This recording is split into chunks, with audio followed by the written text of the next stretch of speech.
La actividad biológica de la heparina depende principalmente de... La heparina es un fármaco anticoagulante que, bueno, actúa... depende, vamos a ver, la heparina se supone aquí que es la heparina convencional, ¿no? La heparina sódica, o sea, la heparina que no está fraccionada. Si es así, la heparina va a actuar sobre la antitrombina 3, ¿no? La antitrombina 3 está inhibiendo a factores de la coagulación como por ejemplo el factor 10 y el factor 2. Pero la heparina, al unirse a la antitrombina 3, va a hacer que esta básicamente pues actúe mucho más rápido de lo que habitualmente actuaba. ¿Cómo podemos medir la acción de esta heparina sódica? A través del TTPA, es decir, el tiempo parcial de tromboplastina activada. Las heparinas de bajo peso molecular, que ya tienen más o menos como 15 años en el mercado, un poco más tal vez, también son anticoagulantes, pero su acción más importante la realizan sobre el factor 10 activado. Hay otros anticoagulantes también, como por ejemplo, seguro ustedes recordarán, la warfarina, pero la warfarina, como ya lo hemos comentado, su acción básicamente es actuando sobre las enzimas que van a regenerar a la vitamina K activa, ¿no? Que es la que se necesita básicamente para la síntesis de los factores de coagulación dependientes de vitamina K. Otro anticoagulante que deben recordar, ahora último, bueno, ya han salido muchos de ellos, pero uno que está mucho más ya comercializado es el Gavigatran.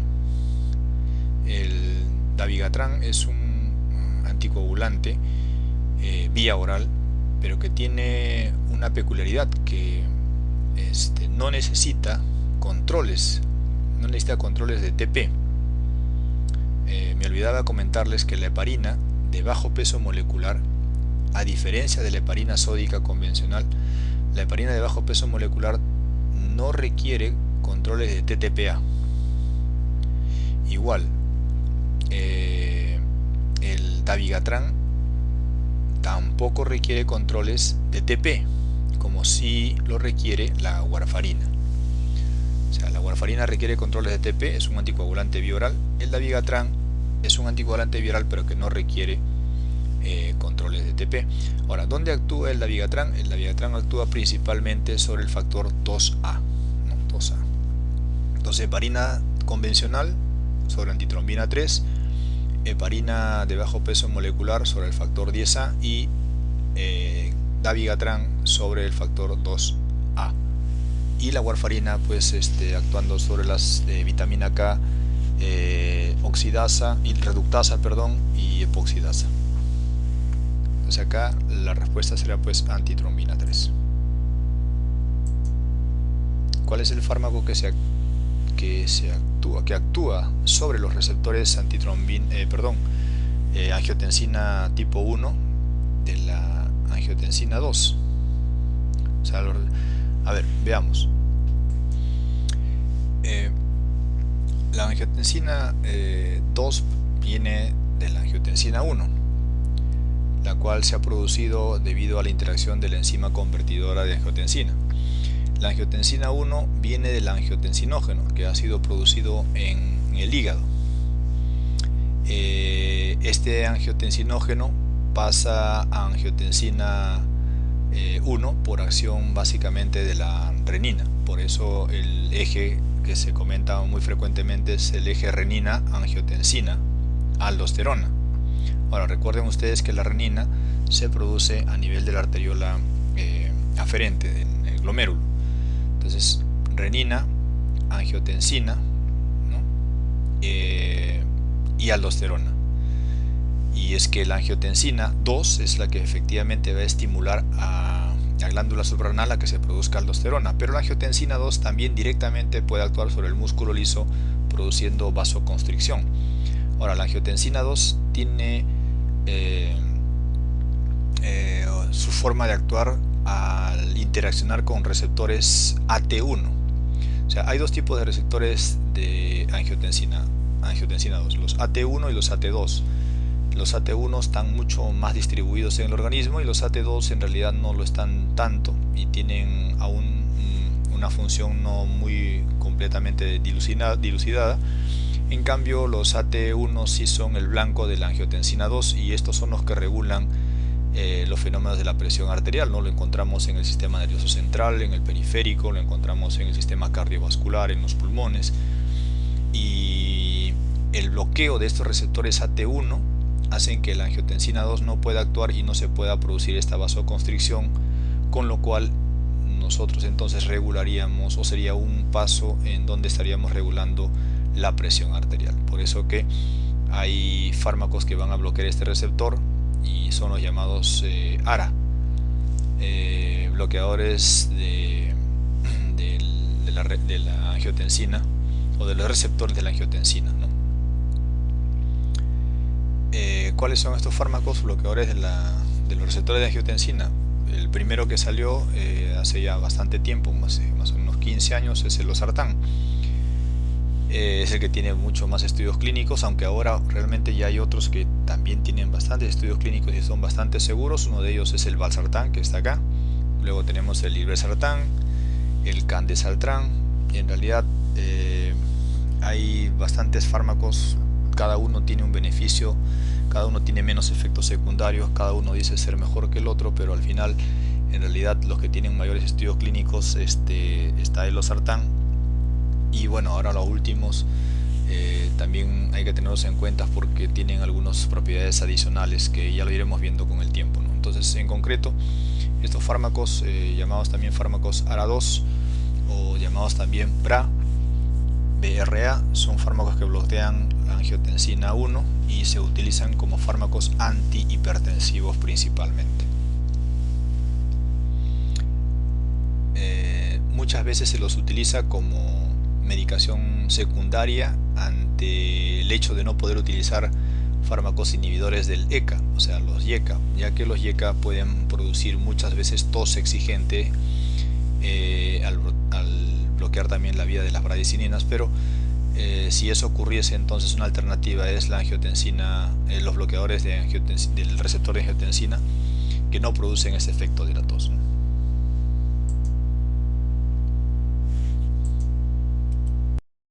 Aquí nos ponen un ejemplo de una mujer de 20 años de edad con tratamiento farmacológico antituberculoso desde hace 3 meses. Recientemente refiere disminución de la agudeza visual y pérdida de la discriminación entre el color rojo y verde. ¿Qué fármaco debe suspenderse? Los fármacos antituberculosos son fármacos que son muy importantes de darlos debido, me refiero de darlos conjuntamente, porque de esta forma se evita la resistencia, ¿no? O sea, el hecho de utilizar 4 fármacos nos da la oportunidad de evitar la resistencia de esta bacteria, ya que tiene esta capacidad, y el hecho de utilizarlo 6 meses nos da la oportunidad de eliminar todas las poblaciones bacterianas que puedan encontrarse alojadas en el pulmón. De los fármacos que utilizamos pues en el esquema inicial de un bacilo tuberculoso que se sospecha no es resistente a ningún fármaco conocido de tuberculosis, es la isoniazida, rifampicina, piracinamida y etambutol. Los 3 primeros, o sea, isoniazida, piracinamida y rifampicina, ¿no?, son fármacos bactericidas. En cambio, el etambutol es un fármaco bacteriostático. La isoniazida, la rifampicina y la piracinamida son fármacos que actúan principalmente intracelular, es decir, que van a matar los bacilos tuberculosos dentro de las células pulmonares, que se encuentran en el interior de las células pulmonares. Es más, la isoniazida y la rifampicina actúan tanto intra como extracelular, en cambio la piracinamida solamente lo hace intracelular.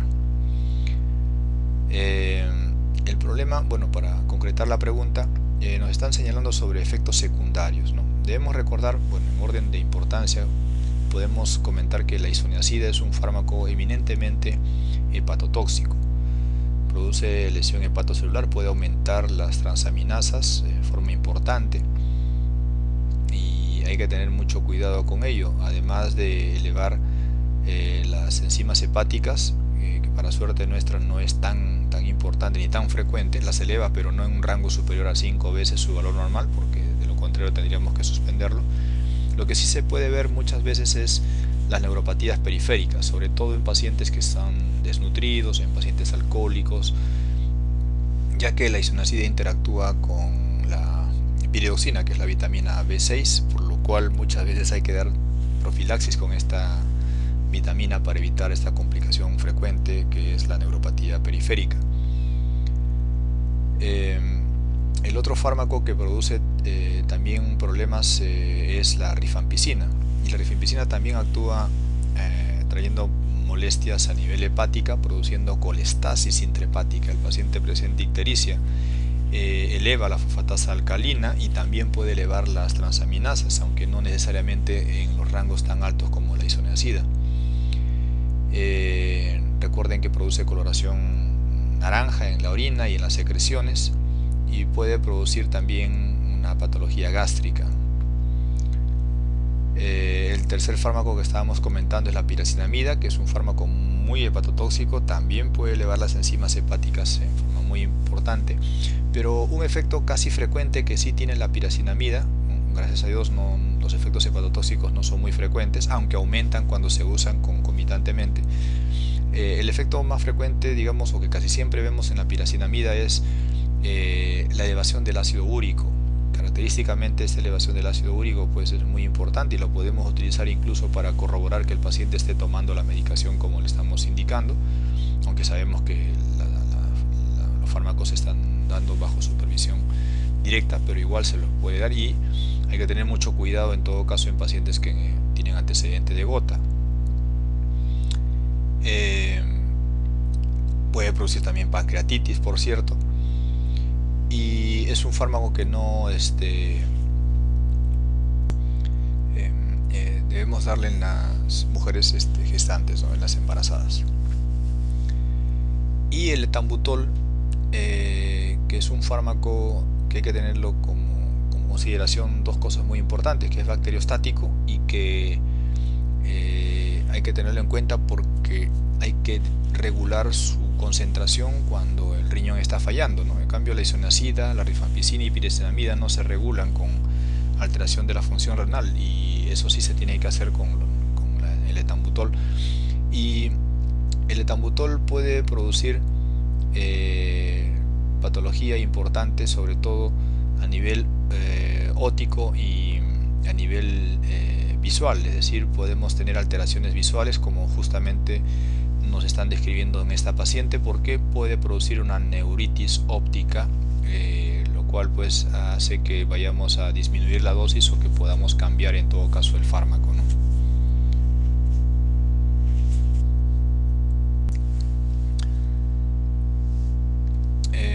La estreptomicina, como saben, es un aminoglucósido. Los efectos son ototóxico y nefrotóxico. Y la cicloserina pues es un fármaco ya no de primera línea antituberculosa, como sí lo es la estreptomicina en todo caso, ¿no? La estreptomicina, etambutol, piracinamida, rifampicina y isoniazida, que no está acá, son fármacos de primera línea. En cambio la cicloserina junto con otros fármacos más son de segunda línea, y el efecto importante que tenemos que recordar de la cicloserina son los efectos sobre la esfera cognitiva, que puede producir cuadros de depresión y hasta de intentos de suicidio, ¿no? O sea que aquí el cuadro clínico que estábamos teniendo con esta paciente es básicamente por el etambutol. Los efectos antiplaquetarios del ácido acetilsalicílico persisten por... Recuerden que el ácido acetilsalicílico es un antiagregante plaquetario y va a actuar sobre la plaqueta. La plaqueta tiene varios receptores en donde pueden actuar varios fármacos. Justamente el ácido acetilsalicílico actúa sobre la ciclooxigenasa para inhibir la formación al final del ácido del tromboxano, como ustedes saben, y al no haber tromboxano entonces ya no va a haber agregación plaquetaria. La unión del ácido acetilsalicílico con el receptor de la plaqueta, es decir, con la digamos con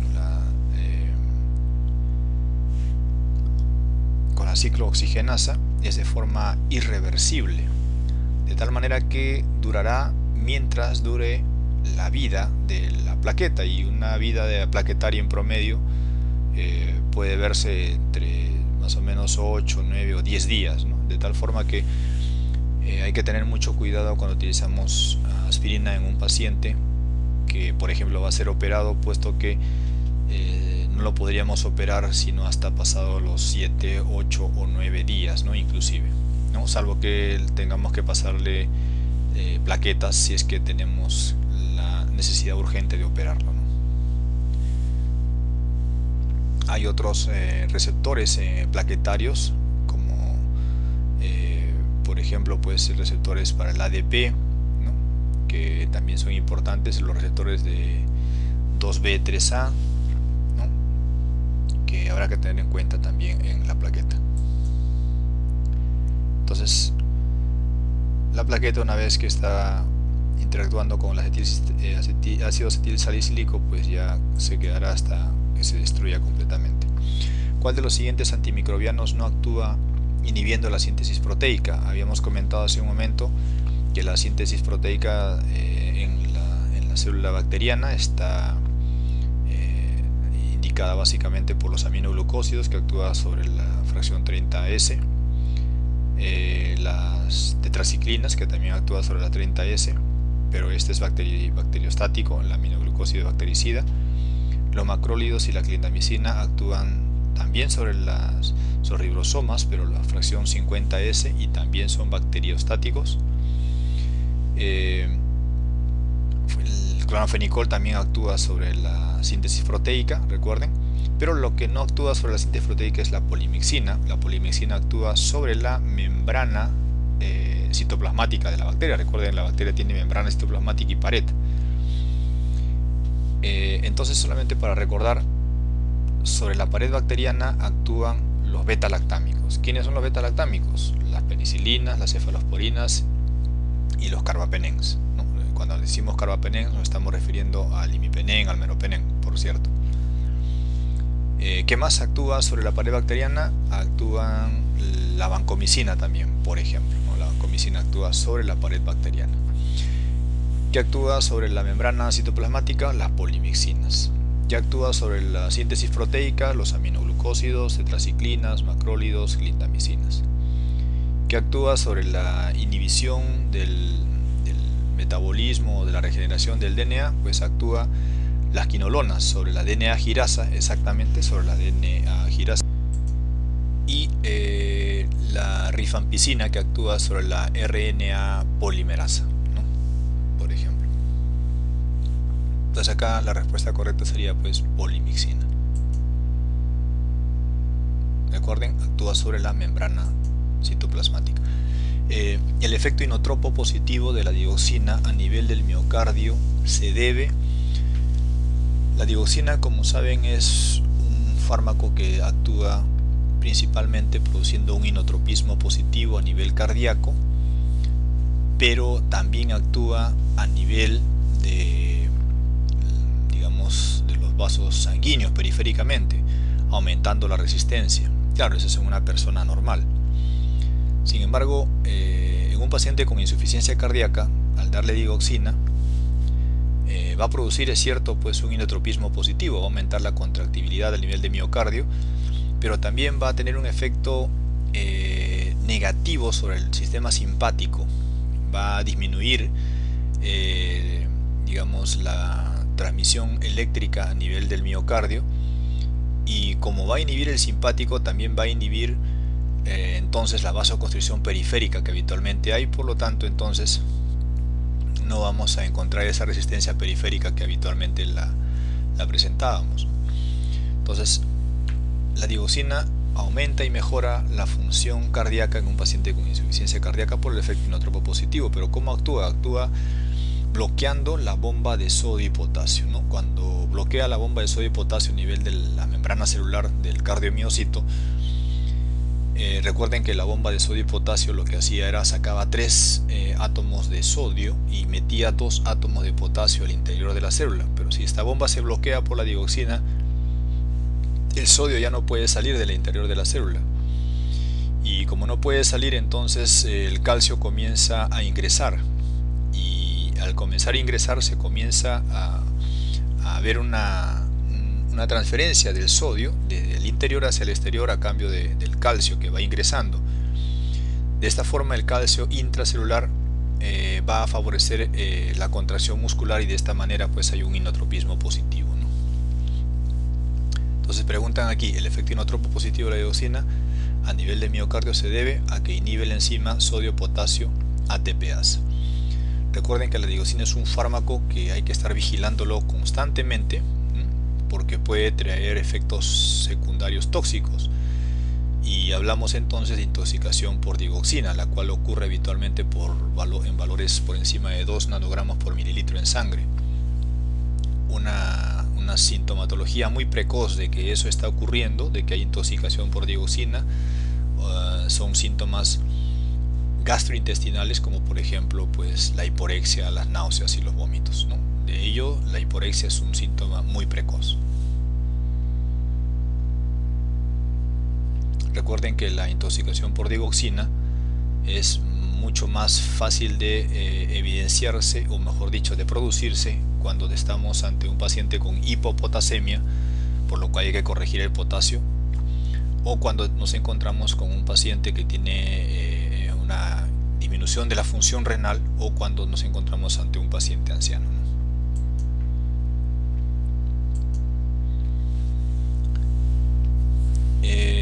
Dice acá, relaciona las siguientes cefalosporinas con su generación. A ver, veamos. Cefuroxime, acetilcefuroxime o cefuroxime, es lo mismo. Bueno, acetilcefuroxime no venoso, en general pues cefuroxime es de segunda generación. Recuerdan que otras de segunda generación habían, a ver, el cefotetán, muy bien. ¿Y qué otra más? Ajá, el cefaclor, muy bien. Entonces veamos acá, cefuroxime segunda generación, A con 2, la C o la E. Muy bien, cefepime, ya habíamos comentado, cefepime es cuarta generación, B cuarta generación, 4, B4, ¿te parece un bingo? B4, a ver, B4, ¿no? Entonces la C se perfila. Ya le dije que la C o la D, pues al ojo y por estadística, si no saben C o D, vamos yendo con la C. Ven que sí funciona. C.